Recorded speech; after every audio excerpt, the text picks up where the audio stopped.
மீண்டும் மற்றொரு வீடியோ மூலமாக உங்க எல்லாரையுமே சந்திக்கிறதுல சந்தோஷம். நம்ம பேரண்ட்ஸ் நம்ம குழந்தைகளுக்கு நிறைய விஷயங்கள் செய்யறப்போ என்ன நினைப்போம், நிறைய மெமரிஸை கொடுக்கணும். இதெல்லாம் செய்யறப்போ நம்ம பிள்ளை சந்தோஷமா இருக்கும், ஞாபகம் வச்சிருக்கும், வளர்ந்த அப்புறம் ஞாபகம் இருக்கும். பர்த்டே பார்ட்டி செலிப்ரேட் பண்ணுறதுல இருந்து நிறைய விஷயங்கள் இப்படி நினைச்சு செய்வோம் இல்லையா? ஆனால் நம்ம குழந்தைகளோட மூளையில எது எது ஸ்டோர் ஆகுது, எந்தெந்த மெமரிஸ் நிரந்தரமாக இருக்குது, எதையெல்லாம் மறந்து போகுது, இப்படியான விஷயங்கள் தெரிஞ்சுக்கிட்டா நம்ம குழந்தைகளை ட்ரீட் பண்ற விதத்துல சில மாற்றங்களை கொண்டு வரலாம். இந்த வீடியோ மூலமாக நாங்கள் அதைத்தான் பார்க்க போகிறோம். என்னென்ன விஷயம் உங்கள் குழந்தைகள் நீங்கள் மறந்தா கூட லைஃப்பில் மறக்கவே மாட்டாங்க அப்படின்னு நம்ம இந்த வீடியோ மூலமாக தெரிஞ்சுக்கலாம். நம்ம குழந்தைகளோட மூளை எப்படி வேலை செய்யும் தெரியுமா? ருட்டீனாக நீங்கள் ஒரு விஷயத்த செய்கிறீங்க, பொருட்களால் வாங்கி கொடுத்து நிரப்புறீங்க அப்படின்னா அதை ஞாபகம் வச்சுருக்குமா, அல்லது இமோஷனலாக எப்படி கனெக்ட் ஆகுறீங்க, ஸ்ட்ராங் இமோஷன்ஸ் ஞாபகம் வச்சுருக்குமா அப்படின்னு கேட்டால் கண்டிப்பாக ஸ்ட்ராங்கான இமோஷன்ஸ் தான் ஞாபகம் வச்சுருக்கும். இதற்கு காரணம் தான் நீங்கள் பார்த்துருப்பீங்க, உங்கள் பிள்ளை 3 வயசில் நடந்த ஒரு விஷயத்தை, இப்போ 7 வயசாக இருக்க பிள்ளை 3 வயசில் நடந்த ஒரு விஷயத்த பெருசாக சொல்லும். நான் இவ்வளோ சந்தோஷமாக இருந்தேன், என்னோட பர்த்டே பார்ட்டியில் நான் ரொம்ப சந்தோஷமாக இருந்தேன் அப்படின்னு சொல்லக்கூடும். இதற்கு காரணம் அதில் கிடைச்ச கிஃப்ட்டோ, நீங்கள் என்ன மாதிரியான கேக்கை மேக் பண்ணியிருந்தீங்க, என்ன ட்ரெஸ் வாங்கியிருந்தீங்கன்னு இல்லை, அந்த பிள்ளையோட எப்படி இன்டராக்ட் பண்ணீங்க அப்படிங்கிறது அது மறக்காமல் இருக்கலாம். அதில் சில குழந்தைகளை பார்த்துருப்போம், எப்போவோ நடந்தது, நீங்கள் அன்னைக்கு எனக்கு இப்படி சொன்னீங்கன்னு சொல்லி அழ ஆரம்பிக்கும். இது என்னடா, இது எவ்வளோ நல்ல விஷயங்கள் செஞ்சுருக்கோம், இந்த சின்ன விஷயத்த சொல்லிட்டு இருக்கே இப்படின்னு யோசிச்சிருக்கீங்களா? இதுக்கு காரணம் குழந்தைகள் இமோஷனலாக எந்த ஒரு எக்ஸ்பீரியன்ஸ் இருக்குதோ அதைத்தான் லாங் டேர்ம் மெமரியில் சேவ் பண்ணி வச்சுருப்பாங்க. மற்ற விஷயங்கள் எல்லாம் அந்தந்த இடத்துல சந்தோஷமோ துக்கமோ அதை விட்டு கடந்து போகக்கூடிய குழந்தைகளாகத்தான் இவங்க இருப்பாங்க. ஸோ சின்ன சின்ன மொமெண்ட்ஸில் நீங்கள் எப்படி உங்களோட குழந்தையை ட்ரீட் பண்ணீங்க அப்படிங்கிறது அவங்களோட பர்சனாலிட்டியை ஷேப் பண்ணும். ரிப்பீட்டடாக நீங்கள் என்ன மாதிரியான ஃபீலிங் உங்கள் குழந்தைக்கு, என்ன மாதிரியான மெமரியை கொடுக்குறீங்க அப்படிங்கிறது அவங்க வளர்ந்த பிறகு எப்படியான ஆளாக உருவாக போகிறாங்க அப்படிங்கிறதுக்கு காரணமாக இருக்கும். முதலாவது விஷயம் நீங்கள் உங்கள் பிள்ளைகள் ஒரு தவறு, ஒரு மிஸ்டேக் செய்யும்போது எப்படி பேசுனீங்க, எப்படி நடந்து கொண்டீங்க, எப்படி ட்ரீட் பண்ணீங்க, இதை உங்களோட பிள்ளை லைஃப்பில் எப்போவுமே மறக்காது. நீங்கள் உங்களோட குழந்தை ஒரு பாலை சிந்திருச்சு, ஒரு சின்ன விஷயம் செய்திருச்சு அப்படின்னு சொன்னால் அதுக்கு நீங்கள் எப்படி ரியாக்ட் பண்ணுறீங்க, திட்டுறீங்களா, அடிக்கிறீங்களா, அல்லது காமாக it's okay to make mistake அப்படிங்கிறத குழந்தைகள்கிட்ட சொல்கிறீங்களா, இதை உங்களோட குழந்தை என்றைக்குமே மறக்காது. நீங்கள் திட்டுற அல்லது பயமுறுத்துகிற, அடிக்கிற ஒரு பேரண்ட்டாக இருப்பீங்க அப்படின்னு சொன்னால் உங்களோட குழந்தை ஒரு பய உணர்வு மிக்க குழந்தையாகவும், எந்த ஒரு விஷயத்தை செய்கிறதுக்குமே தயங்கக்கூடிய, தன்னம்பிக்கை குறைந்த குழந்தையாகவும் உருவாகிறதுக்கான ஒரு அபாயம் இருக்குது. சில பேரண்ட்ஸை பார்த்துருப்போம், ஷேம் பண்ணுவாங்க மிஸ்டேக் செய்கிறப்போ. ஒரு மார்க்ஸ் குறைய எடுத்தால் கூட, நீ எல்லாம் படித்து என்ன செய்ய போகிற, நீ எல்லாம் மாடு மேய்க்கத்தான் லாயக்கு, இப்படி ஷேம் பண்ணுற ஒரு பேரண்ட்டாக இருப்பீங்க அப்படின்னா உங்கள் குழந்தையோட மன எழுச்சி அல்லது செல்ஃப் எஸ்டீம் அப்படின்னு சொல்லுவோம் இல்லையா, இது நல்லாவே குறையக்கூடிய குழந்தையாக இருக்கும். செல்ஃப் டவுட் பண்ணக்கூடிய குழந்தைகள், ஓகே நான் எதுக்குமே வர்த் இல்லை அப்படின்னு முடிவெடுக்கக்கூடிய குழந்தைகளாக இருப்பாங்க. இது இல்லாமல் நீங்கள் காமாக பிள்ளைய ஹேண்டில் பண்ணுறீங்க அப்படின்னு சொன்னால் அந்த குழந்தைகள் அதை ஞாபகம் வச்சுருப்பாங்க.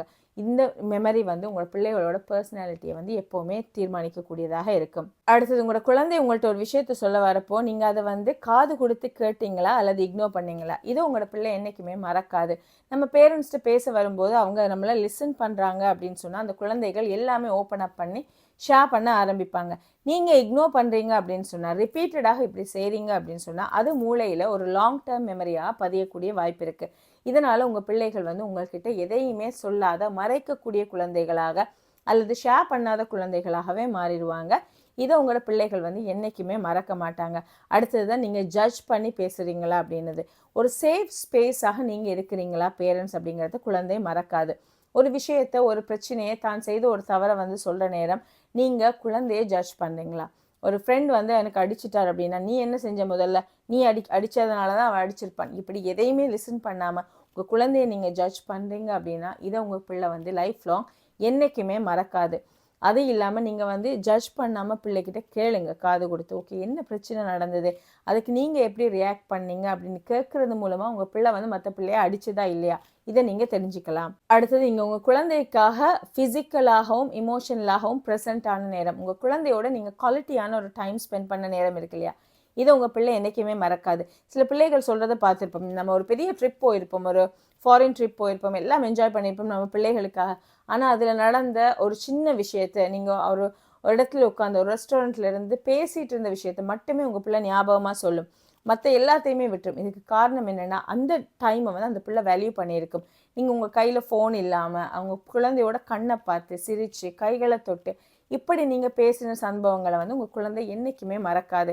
இதனால தான் நிறைய பிள்ளைகளை பார்த்துருப்போம். நம்ம பெட்டில் உட்காந்துட்டு இருக்கிறப்ப வந்து நம்மக்கிட்ட வந்து உட்கார விரும்புவாங்க குழந்தைகள். நம்ம யோசிப்போம், நான் தான் இப்போ தான் கொஞ்சம் ரெஸ்ட் எடுக்கலான்னு வந்தேன், அதுக்குள்ளே வந்துட்டானேன்னு சொல்லி. இது ஏன்னா அந்த நேரத்தில் தான் நீங்கள் வந்து காது கொடுத்து கேட்பீங்க, ஃபோன் பார்க்க மாட்டீங்க, அல்லது வந்து நீங்கள் வந்து ஐ கான்டாக்டோட பிள்ளைகளோட ஃபிசிக்கல் டச்சோட பேசுவீங்க. அப்படிங்கிறத குழந்தை வேல்யூ பண்ணும் இல்லையா? ஸோ இந்த மாதிரியான நேரங்களில் பிள்ளைகள் வந்து எப்போவுமே மறக்க மாட்டாங்க. நம்ம எல்லாருக்குமே வந்து கஷ்டமான சந்தர்ப்பங்கள் வரும், குழந்தைகளுக்கு கூட வரும். ஒரு எக்ஸாமில் வந்து மார்க்ஸ் குறைய எடுக்கிறது, அல்லது ஒரு காம்படிஷனில் தோற்று போகிறது, ஒரு விளையாட்டில் ஃபெயில் ஆகுறது, ஃப்ரெண்ட்ஸுக்கு இடையில் சண்டை, இப்படி ஏதாவது ஒரு கஷ்டமான சூழல் வரப்போ அதை நீங்கள் எப்படி ஹேண்டில் பண்ணீங்கிறத குழந்தைகள் மறக்க மாட்டாங்க. அந்த நேரம் நீங்கள் அந்த பிள்ளையை இக்னோர் பண்ணீங்களா, சப்போர்ட் பண்ணினீங்களா, அவங்களுக்கு வந்து நீங்கள் உரிய சப்போர்ட்டை கொடுத்தீங்களா? டீனேஜ் குழந்தைகள் அப்படின்னு வரப்போ அவங்களுக்குள்ள நிறைய பருவ வயது மாற்றங்கள் வரும். அந்த நேரத்தையெல்லாம் நீங்கள் எப்படி ஹேண்டில் பண்ணீங்க? இதை உங்களோட குழந்தைகள் மறக்க மாட்டாங்க. அதே நேரம் அவங்க வளர்ந்து வரானதுக்கு பிறகு எப்படியான ஒரு பர்சனாலிட்டியாக உருவாகிறாங்க அப்படிங்கிறதுக்கு இது வந்து இம்பார்ட்டண்டாக இருக்கும். அடுத்ததான் உங்களோட அன்பு வந்து கண்டிஷனலான லவ்வா இல்லை அன்கண்டிஷனலான லவ்வா அப்படின்னு சொல்லி இருக்கும். இது என்ன அப்படின்னு சொன்னால், நீ நல்லா படித்தா நான் உன்னை நேசிப்பேன், நீ நல்ல பிள்ளையாக இருந்தால் நான் உன்னை நேசிப்பேன், நீ வந்து இதில் பாஸ் பண்ணிட்டேன்னா வந்து நான் உன்னை நேசிப்பேன், இப்படி சொல்கிற பேரண்ட்ஸை வந்து இந்த குழந்தைகள் வந்து மனதிலிருந்து அவங்கள வந்து தூரமாக்க பார்க்கும். நீ எப்படி என்ன செய்தாலுமே நீ என்னோட குழந்தை, நீ பாஸ் ஆகு ஃபெயில் ஆகு, நீ நல்லா படி, இல்லை எப்படினாலும் நான் உன்னை நேசிப்பேன். இது வந்து அன்கண்டிஷனல் லவ் அப்படின்னு சொல்லுவோம். நீங்கள் அன்கண்டிஷனலான லவ்வை கொடுக்குறீங்க அப்படின்னா அது உங்கள் குழந்தைக்கு எப்போவுமே ஞாபகம் இருக்கும். அன்கண்டிஷனல் லவ்வில் வளர்க்கப்படுற குழந்தைகள் வந்து படிப்பு எல்லாத்தையுமே விட்டுருங்க, அவங்க டாக்டர் ஆகிறாங்க, இன்ஜினியர் ஆகிறாங்க, இதெல்லாம் விட்டுருங்க.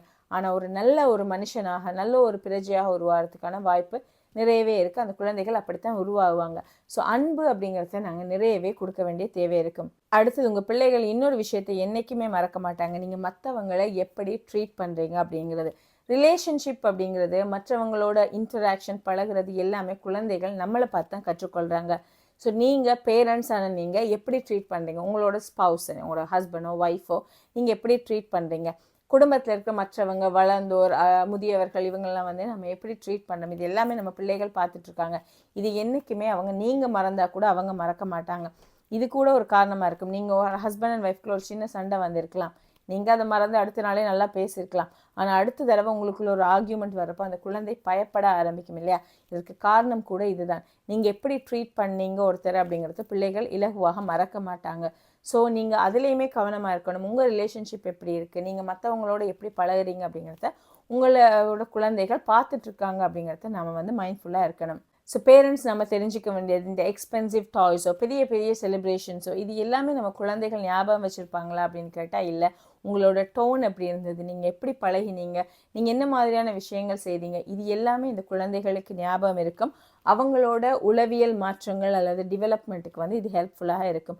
நம்ம என்ன செய்யலாம்னா, சின்ன சின்ன விஷயங்கள் தான், நம்மளோட குவாலிட்டி டைம் ஸ்பெண்ட் பண்ணணும். இப்போ இருக்கிற பிஸி டைமில் வந்து நம்ம பிள்ளைகளோட உட்காந்து நிறைய நேரம் விளையாடுறது இது எல்லாமே சாத்தியம் இல்லை.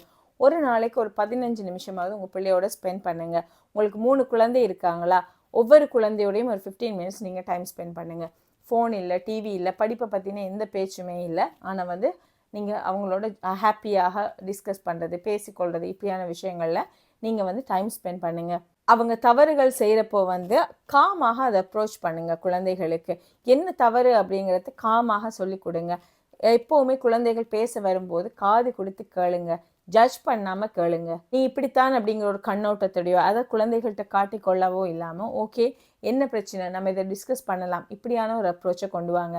சின்ன சின்ன விஷயங்களுக்கு கூட குழந்தைகளை பாராட்டி அல்லது அவங்களோட சின்ன சின்ன அச்சீவ்மெண்ட் முயற்சியை கூட வந்து நாங்கள் செலிப்ரேட் பண்ணி இப்படி பழகும்போது பிள்ளைகளுக்கும் எங்களுக்குமான பாண்ட் அதிகமாகும். இந்த மாதிரியான விஷயங்களை எங்களோட குழந்தைகள் லைஃப்பில் ஒரு நாளும் மறக்க மாட்டாங்க. ஸோ இந்த சைல்ட்ஹுட் அப்படிங்கிறது குழந்தைகளுக்கு ஒரு மெமரபிள் ஒரு விஷயமாக இருக்கணும் அப்படின்னா நம்மள பேரண்ட்ஸ் நம்ம சில மாற்றங்களை கொண்டு வரது மூலமாக இது நிச்சயமாக சாத்தியமாக இருக்கும்.